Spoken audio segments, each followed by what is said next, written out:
What is going on, you guys? Lou back at it again, another video. Now, I just woke up. It is Sunday morning. It is about to be the day of game 2 of the finals. But before game 2, I wanted to make some predictions and also reflect back on game 1 and talk about the issues that the Cavs or Warriors should fix in game 2. Now, honestly, if you guys do not know, game 1 was won by the Warriors in overtime, and it hurt. All right, I watched the game and I was hurt because of the fact that there was so many small things that could have changed the game. All right.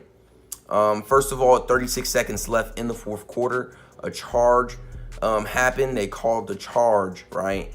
And then they reviewed that charge and called it a blocking foul on LeBron James. All right. Now, I wanted to talk about that and mention the fact that from what I've heard from a past ref, I don't know if you guys seen this video, it's on TMZ Sports and stuff. There's a past ref that he is no longer a ref now.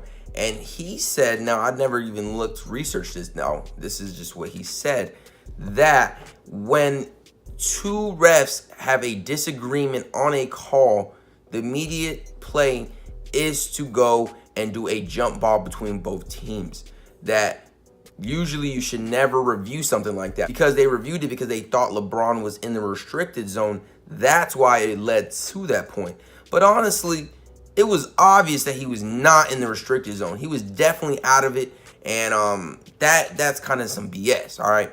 But it happened, all right? You get past it. It's one call. It's not going to be a complete game changer, but there you go. I mean, it could have been a game changer, but yeah. But then you get to this point where George Hill, it's tied up with 4 seconds to go, and George Hill gets some free throws. He sinks the first one, right, to tie the game, and now he has this final one, and off rip, you could just see the fear on his face. You could just see it immediately. He is not ready for this moment, and he missed it, all right?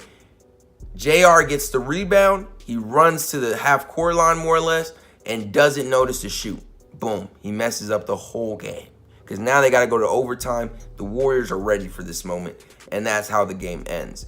I really didn't like the comments that JR had to say, because he's just making it seem like he knew the whole time, when in reality he didn't. All right, he didn't know that it was going to be at that point. Supposedly he knew that the game was tied, but in reality, I think he didn't. I think he thought that they were up and that they were about to win the game right there, and that he was that guy because he got the offensive rebound, this and that. I don't know. Honestly, it's a hard situation to be in for the Cavs. You could obviously see the whole energy of their, bench, and also just the players themselves were instantly just gone. Like, the motivation to even go for overtime was not there. LeBron had a sensational game that just went to waste, more or less. 51 points is down the drain. These are the type of games that I think puts LeBron at that point where he's just like, man, I need to get out of here, all right? And that's not saying that he is, but I could see why it would make him feel like he needs to go, because that was so foolish, all right? And I like what LeBron has to say about these things, like, this is my team. I'm going to ride for my team. I'm not going to, hold that against him. We're just going to go in game 2 and handle business. So, yeah. Also, if you guys didn't notice, there was also some altercations with some players because of the fact that, the Cavs are over here about to lose in overtime because of JR. They're a little upset. They're salty. So, yeah, there's some tension growing.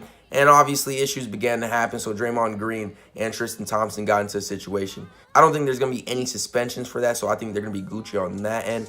As for the ejection that they put on Tristan Thompson before he got into the fight situation with Draymond, I think it was kind of weird. I see why it happened. It wouldn't have mattered because there was only a little bit of time on the clock left regardless. But throwing somebody out, I think just because you saw that elbow almost there, you could kind of even see the action. I don't know. I don't know if that's worth an ejection. But regardless, it happened. I'm not really, thinking that matters at all. Supposedly, there's not going to be any suspensions, which is rightfully so because of the fact that, the Cavs are already low on players while the Warriors have way more players. So if you already lose a couple, then that's bad. But let's talk about the game itself, because honestly, the Cavs weren't playing a horrible game. The biggest problem with their game was they weren't hitting any threes. They only hit like 10 or 11 threes, which is way too low. They were very lucky, though, that the Warriors were off for a little bit where they were able to keep it up. But they missed some very well-needed threes that they could have, won the game with. So, it's tough. It's tough. What are my predictions for game 2?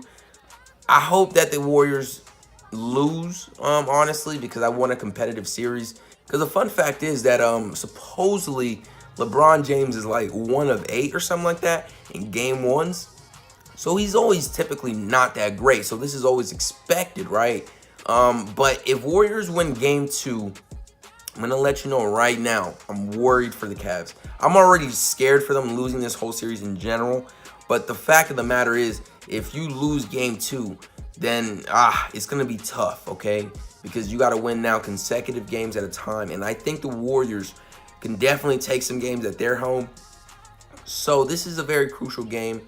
I'm excited. I'm excited, all right? I'm excited for this. And I'm going to watch it whenever I can because graduations today. I hate graduations. But it's something that we got to go to. And I'm hoping the best. This is going to be interesting for the Cavs because LeBron James had a monstrous night. But the Cavs got to hit more threes. And that goes for the Warriors too because they were very cold for a second from the three. Both of these teams were just not shooting great. So we'll see how everything goes. All right, we'll see how everything goes. Tell me your guys' predictions down below in the comments. And if you guys enjoyed this video, please like and subscribe for more. I'm out.